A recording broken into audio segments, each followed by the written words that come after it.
For instance, when we look at Aristotle's words, when we look at the descriptions of the Quran, we see a correspondence. Well, that is you haven't evidence. shown us any correspondence. Yeah, that's the point. That's just a You statement. haven't shown us. It's just a statement. Aristotle is like the Quran. How? How? Aristotle also describes the emergence of bones and muscle in sequence. Right. Okay. And it's like the Quran.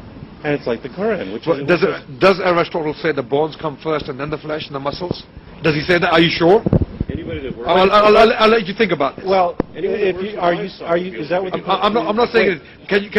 Are you sure? Is that what the Quran specifically says? Absolutely. This is exactly what the Quran says. Chapter 23. Because you just demonstrated the Quran is wrong. Yeah, but How? That's not what happens in the Well, book. this is what the embryologists are telling us. This is No, exactly what the they're not. embryologists are telling us. No, they're not. Okay. Embryologists. Let me tell you what Keith Moore said. I mean, you can disagree with him. He doesn't like Keith Moore. I don't know why you don't. What he said on the page number 364A of his book, The Human Embryo, that in the 7th week the bones are formed, and immediately after that the flesh is formed, and the flesh, the bones are clothed with flesh.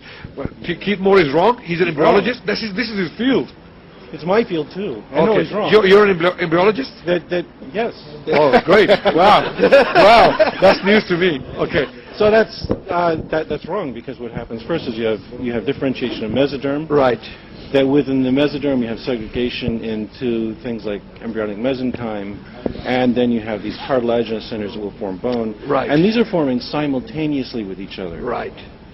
Simultaneously. Yes. Even if that's the case, the Quran is right, because thumma is very, even if that's the case, linguistically the Quran is right.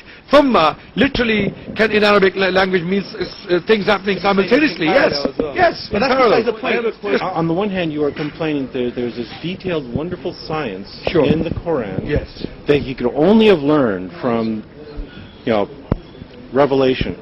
Sure. And I'm saying that no, that what you find in the Quran is an extremely primitive science.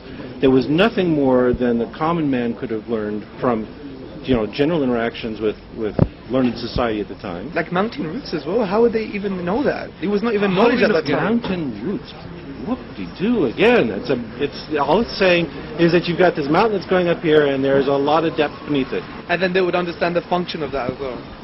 Yes. The function. The function in the Quran is absolutely to anchor the crust and things like, and that's not the case. That's again wrong. It's not to anchor the crust at all. What is it for? It's actually to, from my knowledge, it's actually to, like Archimedes' fulcrum point. Like that's what isostasis come from. It's like another term to discuss the Archimedes' fulcrum point, and that's what it's there for.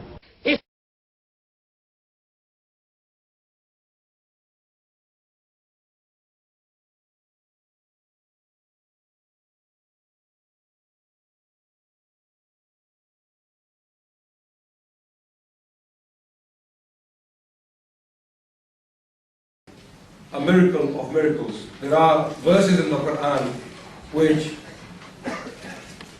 give us facts which could not be known by a man living in the 7th century Arabian desert.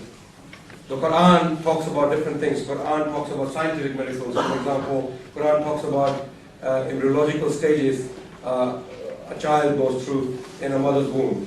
And these stages are microscopic. And we recently published a research on that point. And one of the atheistic scholars, Peter Myers, who is an embryologist, who sent this paper to him, and he stated that these verses cannot be refuted because the language is so vague. In other words, the language is so appropriate that it cannot be refuted in the line of modern science.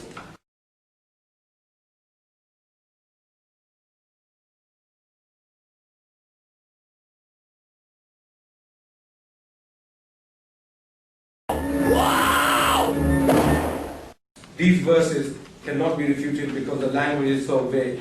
These verses cannot be refuted because the language is so vague. In other words, the language is so appropriate.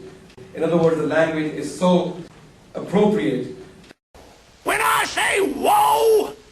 These verses cannot be refuted because the language is so vague. In other words, the language is so appropriate that it cannot be refuted in the light of modern science.